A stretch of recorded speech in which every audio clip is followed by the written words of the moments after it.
Hello everyone, this is Scott, Bad News and Shoes, and this is my review of Side Effects. Now, I want to get into a bit of a story before we actually get into the review. I'm a little late on this.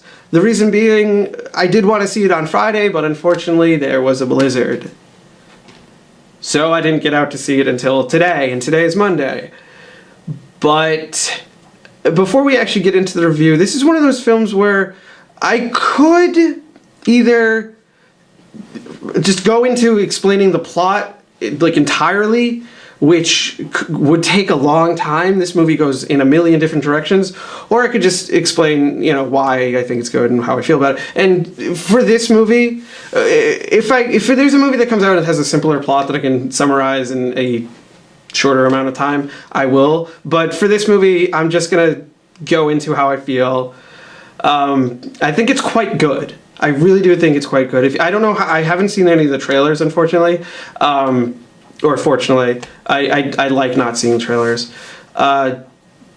Just circumstantially, I just didn't see any of the trailers. So, if you've seen the trailers, I really don't know how much it gives away. But basically, I'll give you the general premise. Rooney Mara, who I initially didn't like as an actress, she was the center of the Nightmare on Elm Street remake, which is fucking terrible. If you've seen it, don't see it. It's awful. But I hated her in that movie. I thought she was this the dead core of that film, which I fucking hated. But since she's turned it around with her work with David Fincher and now this movie, I really respect her as an actress. I think she's very, very good. She's depressed, mid or later 20s. Her husband's in jail. I don't know what her job was. I think it was something with advertising. I think it was something like that.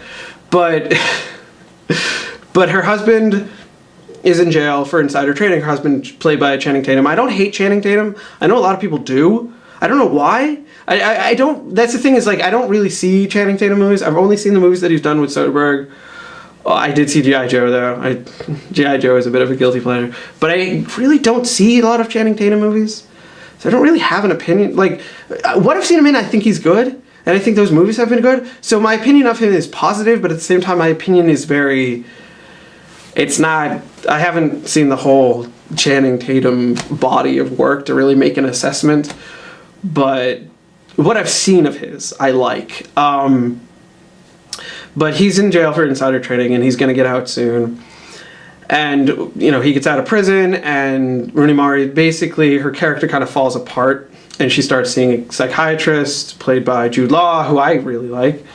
Just unabashedly really like Jude Law, who's really fucking good in this movie. This movie is the Jude Law and Rooney Mara show. The two of them are incredible in this movie.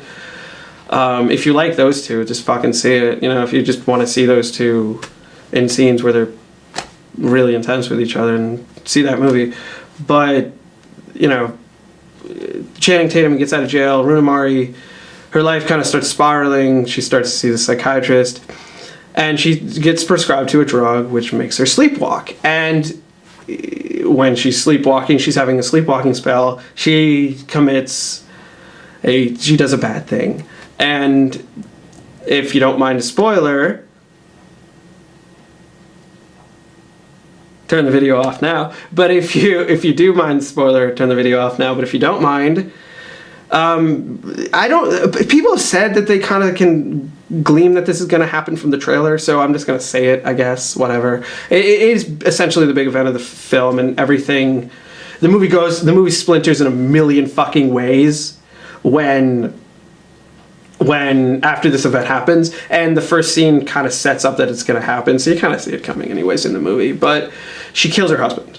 She kills Rooney Mara kills Channing Tatum while she's sleepwalking. I'm bad with remembering character names, hence why I'm saying Rooney Mara, Channing Tatum, Jude Law, and other character names. I'm bad with character names.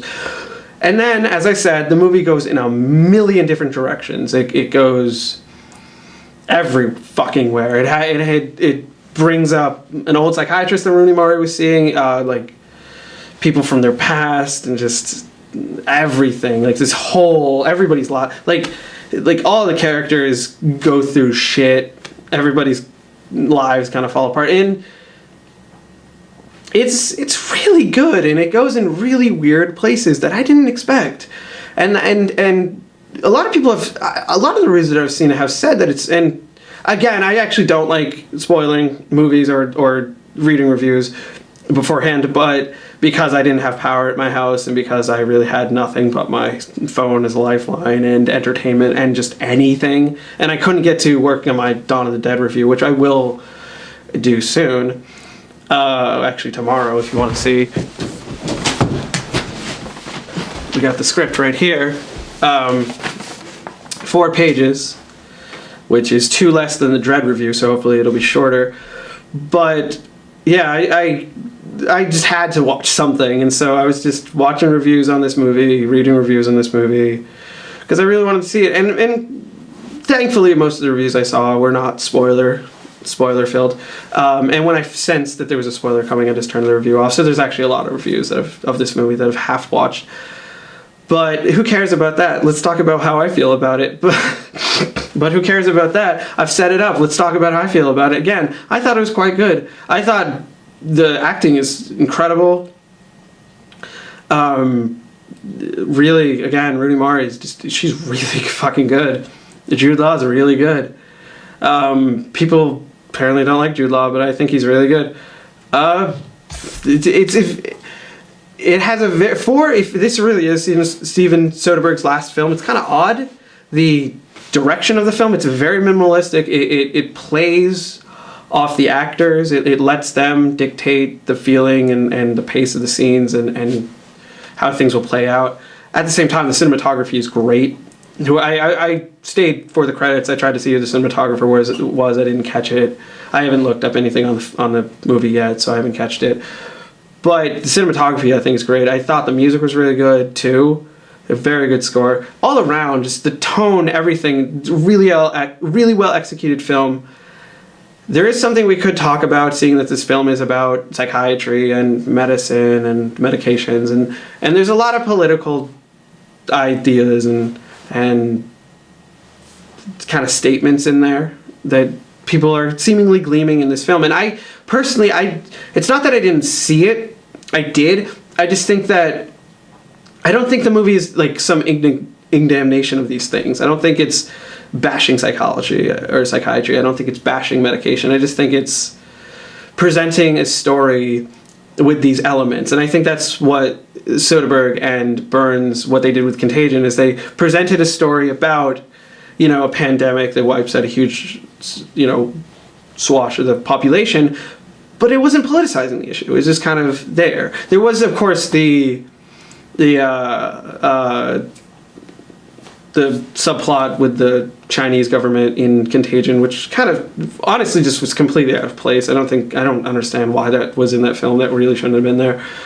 But I think that the two of these together, Soderbergh and Burns, I think that's their jive, is they're just about presenting a straightforward story about, kind of hot button issues, kind of socially relevant issues, but it's not, they're not trying to say anything, they're just they're playing on something that's on the mind of the people, and if you see it as a anti-psychiatry film, if you see it as an anti-medication film, if you see it as a pro-Scientology film, I've heard that.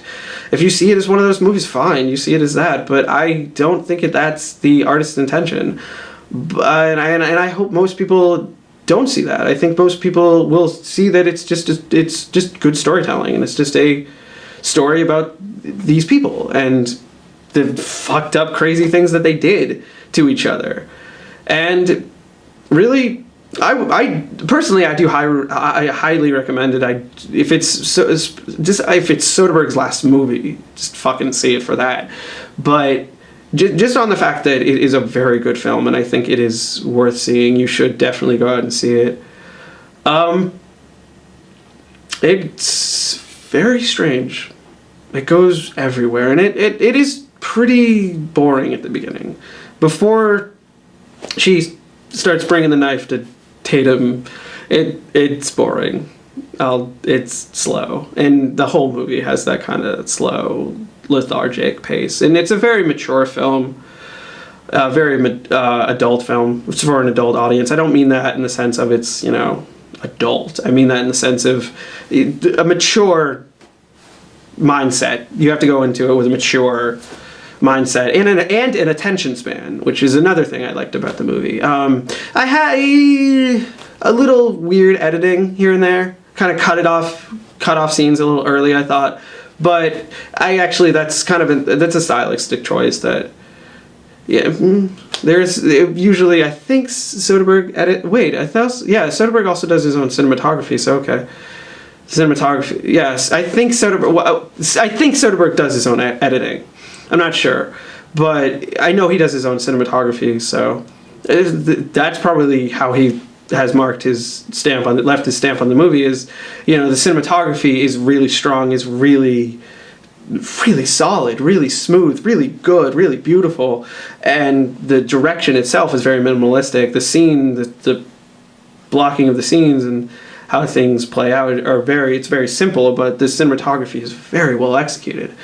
So I think he's using the cinematography to make his mark on the movie, so he can give the actors their chance to perform and explore.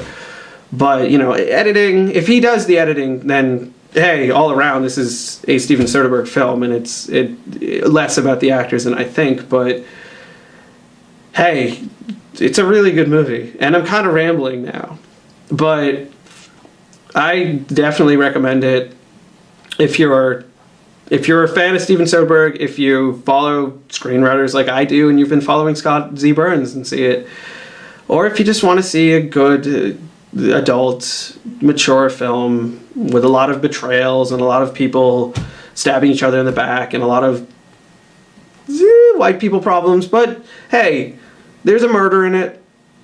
There's a lot of crazy shit that happens in it, and the big reveal, you do see things coming. When you get into the film, you'll start to see things coming, but going into it from Rooney Mara stabbing Channing Tatum, I had no fucking clue what was going to happen next. I really didn't.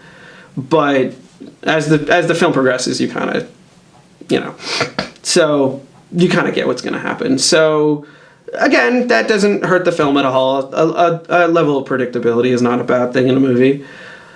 But again, if you're thinking about seeing it, if you haven't seen it, hey, everybody's already seen it, so fuck it, just go out if you haven't, Everyone who's going to see it has seen it. So tomorrow, I'm going to post this video up and then start working on my Dawn of the Dead review. And then, that's about it. Side effects. I recommend it. Next week is Die Hard 5. Oh shit. Looking forward to that one. I'll see you guys.